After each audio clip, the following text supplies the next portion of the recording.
Kagan. Tagal ulit tayong di nakabiyahe. Pero pangatlong beses na ho akong bibiyahe sa Joyride. Marami pa rin ho ang hindi alam na mayroong Joyride car na parang Grab.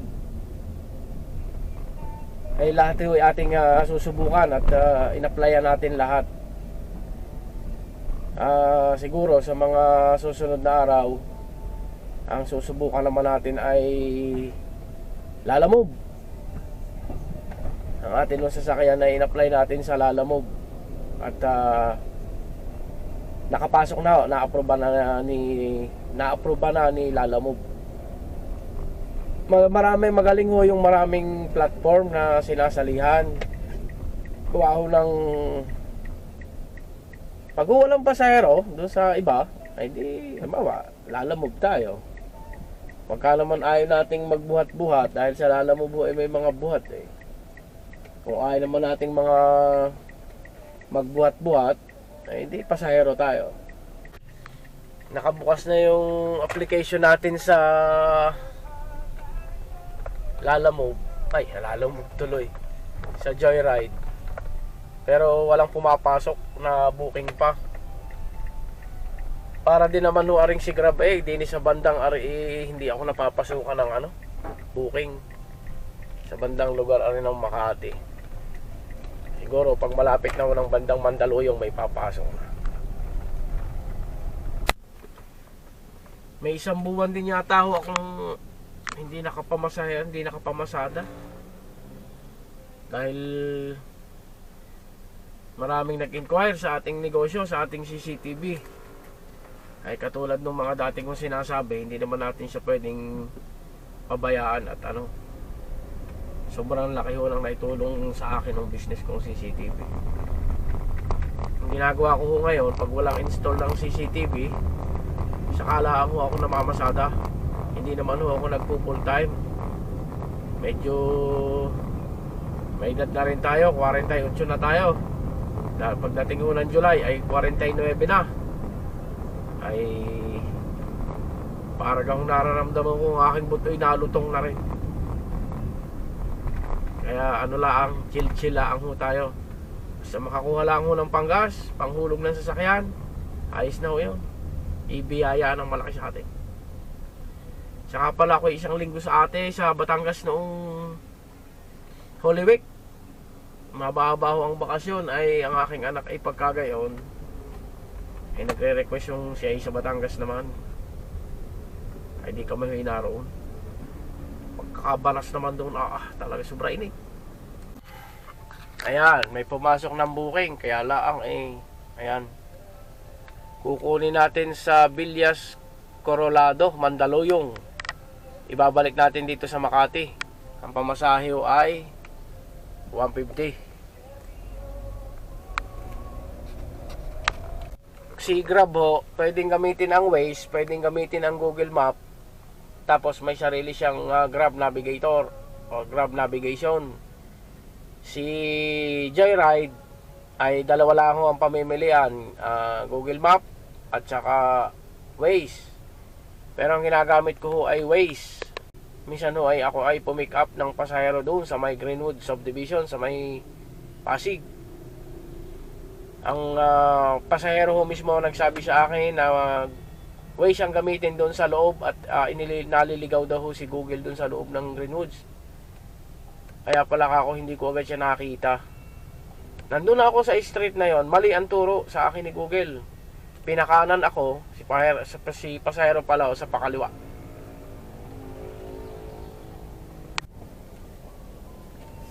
Mas maganda pa rin ho talaga kung kayo ay mamamasada o mag-drive kayo ng TNBS. Yung kahit pa paano yung mga basic road, alam nyo talaga. At yun naman ho siguro naman sa isang linggo ninyong pagbiyahe ay matatandaan na naman na ninyo yung mga main road. Ako ho ay dating delivery van driver, yung delivery van, aluminum van. Tapos nag family driver din ho ako noon. ng aking mga hatid ay mga estudyante. Napasok sa Lasal, napasok sa UST, tapos St. Paul Pasig, Sacred Heart Pasig. Sacred Heart, hindi pala ako nakapaghatid pala din. Pero konti lang.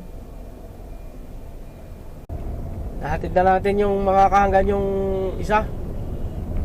Ngayon ay pupuntahan natin yung pangalawa nating pasahero. Kukunin natin sa Juan Ayala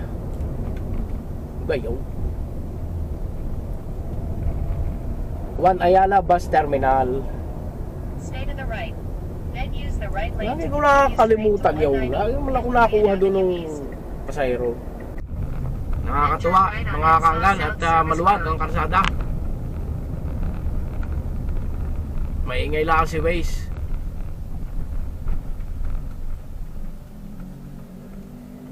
Pagbigyan ng mga natawer, damay.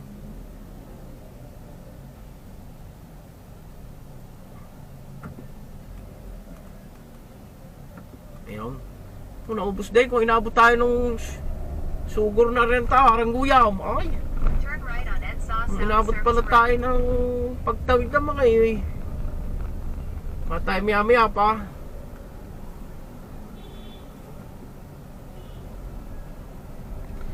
Maluag ang EDSA.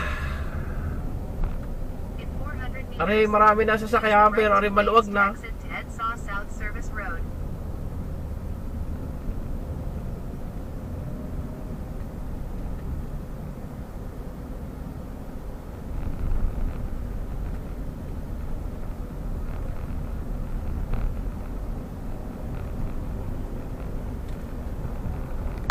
Yun, shout out po sa aking mga pasaherong inihatid ko sa Kramay. Ang sukli niya ma'am ay 142. Thank you ma'am. Binigyan pa tayo ng tip ni ma'am. Thank you po. Ingat po, ingat po. Hinatid ko sila sa loob ng Camp Crame mga kahanggan. Binigyan tayo ng tip ng ating pasahero. So, salamat po ma'am sa inyong tip. God bless po sa inyo at mag-iingat po kayo sa inyong pag-uwi mamaya. May kukunin na ulit tayong pasahero mga kahanggan, pantatlong pasahero natin sa Joyride. Dito sa may Ortigas Avenue. Andito ko ngayon sa kahabaan ng C5.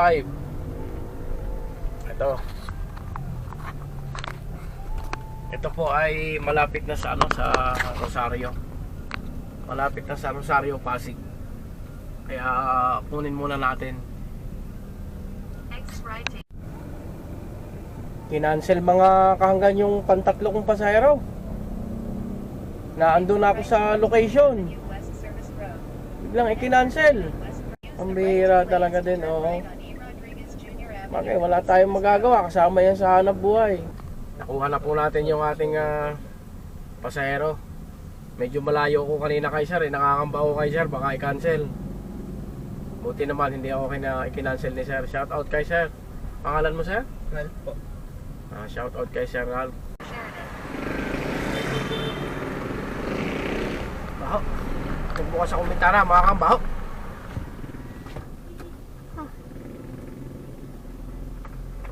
Spray muna tayo.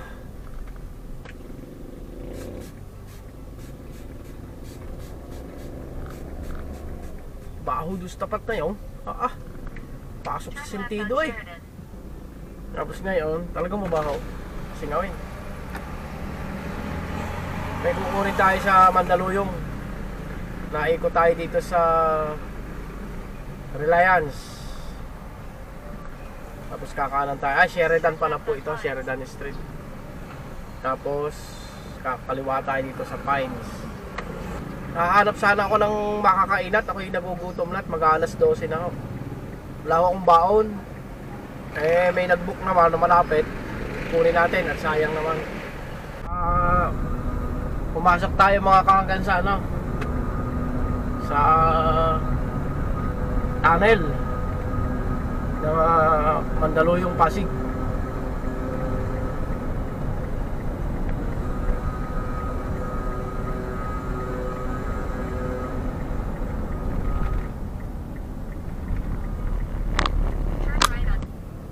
nahatid na natin mga kahanggan.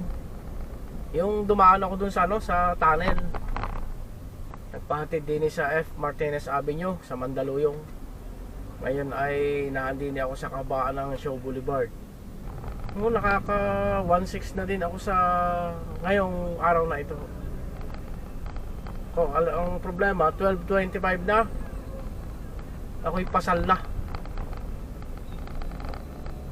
Talagang kailangan makahanap na ng kainan. Napalayo ako doon sa kainan kung tinatarget eh.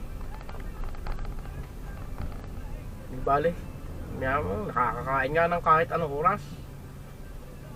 Ano naman, hindi araw-araw higang eh. Wala, may nag-book.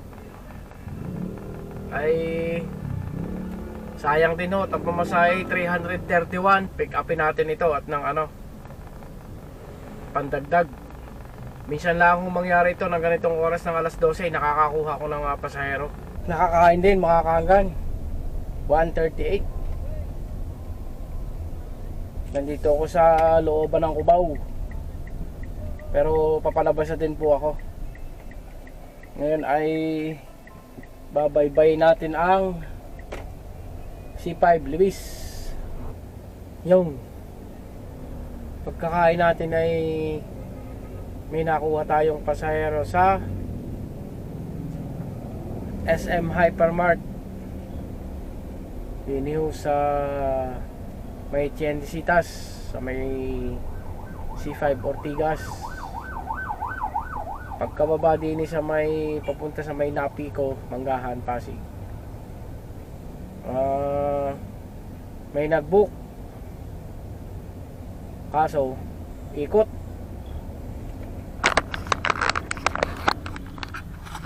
Iikot tayo mga kahanggan. Yung pipick up natin ay ayun, nandun lang sa kabilang kalye yan, sa si Raimundo. Eh no left turn, may harang. Kaya ikot tayo doon sa kabila, U-turn. 6:20 na mga kahanggan. Siguro to, ihahatid ko lang tong isang pasaherong ito sa Upper McKinley sa BGC. Tapos kukuha tayo ng isa pabalik. At tayo ay gagarahin na. Yung balik natin yung mga alas 8 na. Yung 6:20 na ito, sigurado yan, ang balik natin dyan alas 8. Uwi na tayo mga kahanggan. 7:54. Sabi ko sa inyo pag ako'y naghatid pa makakabalik ako alas 8. Aray makakauwi yun, mga 8:30 pa ako makakauwi. Gawa ng ako'y magagasolina pa. Kumita naman tayo ng siguro mga 3-4 ang ating kinita. So may gasolina. Ang aking gasolina ay siguro mga 1.3, 1.4 ang aking gasolina. Ayos na din. Yung mga nagdaan kong biyahe ay palibas ay half day ho mahina. Yun nga lang ang pagod. Hindi lang ako katulad ng kay Grab na naipakita sa inyo yung total earnings. Kay Joyride, isa-isa. Siguro sa mga susunod kong vlog, saka natin ipapakita yung mga view earnings ni Joyride.